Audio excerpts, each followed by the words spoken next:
ನಮ್ಮ ಕಡೆ ಒಂದು ಮಾತಿದೆ, ಜ್ಞಾನ ಅಂತನ್ನೋ ಮಾತು. ಜ್ಞಾನ ಜ್ಞಾನ ಅಂತಾರೆ. ಜ್ಞಾನ ಅಂದರೆ ಜ್ಞಾನ, ಎಚ್ಚರ ಅಂತ, ಮತ್ತು ಗಮನ ಅಂತಲೂ ಅರ್ಥ ಇದೆ. ಯಾರಾದರೂ ಎಚ್ಚರ ಇಲ್ಲದೆ, ಗಮನ ಇಲ್ಲದೆ ಏನಾದ್ರು ಕೆಲಸ ಮಾಡ್ತಾಯಿದ್ರೆ ನಿನ್ನ ಜ್ಞಾನ ಇಲ್ವಾ, ನೆಟ್ಟಗಿಲ್ವಾ, ಕೆಟ್ಟಿದೆಯಾ ಅಂತ ಕೇಳ್ತಾರೆ, ಬೈತಾರೆ. ಸಾಮಾನ್ಯವಾಗಿ ಅಂಥವ್ರಿಗೆ ಕೆಲಸ ಕಾರ್ಯಗಳಿಂದ ಮಾಡೋಕ್ಕೆ ಬಿಡಲ್ಲ, ಹೊಣೆಗಾರಿಕೆಯನ್ನು ಕೆಲಸನ ಕೊಡಲ್ಲ. ವಿಚಿತ್ರ ಅಂದರೆ ನಮ್ಮ ದೇಶದ ಚುನಾವಣಾ ಆಯೋಗದ ಆಯುಕ್ತರ ಹೆಸರು ಜ್ಞಾನೇಶ್ ಕುಮಾರ್ ಅಂತ. ಈ ಹಿಂದೆ ಚುನಾವಣಾ ಆಯುಕ್ತರನ್ನು ಪ್ರಧಾನಿ, ವಿರೋಧ ಪಕ್ಷದ ನಾಯಕರು ಹಾಗೂ ಸುಪ್ರೀಂ ಕೋರ್ಟ್ನ ಮುಖ್ಯ ನ್ಯಾಯಾಧೀಶರು ಒಟ್ಟಿಗೆ ಸೇರಿ ಆಯ್ಕೆ ಮಾಡುವ ಸಕ್ರಮವಾದ ಒಂದು ಆಯ್ಕೆ ಪದ್ಧತಿ ಇತ್ತು.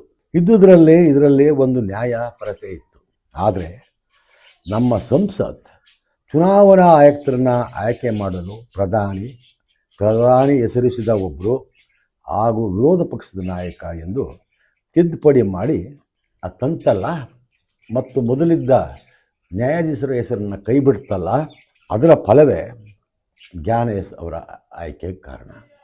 ನಮ್ಮ ಈ ಜ್ಞಾನಗೆಟ್ಟ ಸಂಸತ್ತಿನ ನಡೆಯಿಂದಾಗಿ ಹೆಸರು ಜ್ಞಾನೇಶ್ ಕುಮಾರ್, ಅನ್ವರ್ತನಾಮ ಜ್ಞಾನಗೆಟ್ಟ ಜ್ಞಾನೇಶ್ ಕುಮಾರ್ ಅವರು ಆಯ್ಕೆಯಾಗುವಂತಾಯಿತು.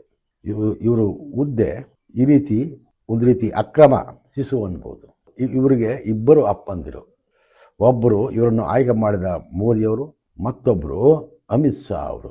ಇನ್ನೊಬ್ಬರು ಪ್ರೇಕ್ಷಕರಷ್ಟೇ, ಯಾರು ವಿರೋಧ ಪಕ್ಷದ ನಾಯಕ. ಯಾಕಂದರೆ ಆಡಳಿತ ಪಕ್ಷಕ್ಕೇ ಇಬ್ಬರ ಆಯ್ಕೆ ಇತ್ತು. ಈಗ ಅಪ್ಪಂದಿರ ಇಚ್ಛೆಯನ್ನು ಮಗ ಗೌರವಿಸುತ್ತಿದ್ದಾರೆ. ಅದುವೇ ಇಂದು ತಲ್ಲಣಗೊಳಿಸುತ್ತಿರುವ ಮತದಾರರ ಪಟ್ಟಿಯ ವಿಶೇಷ ತೀವ್ರ ಪರಿಷ್ಕರಣೆ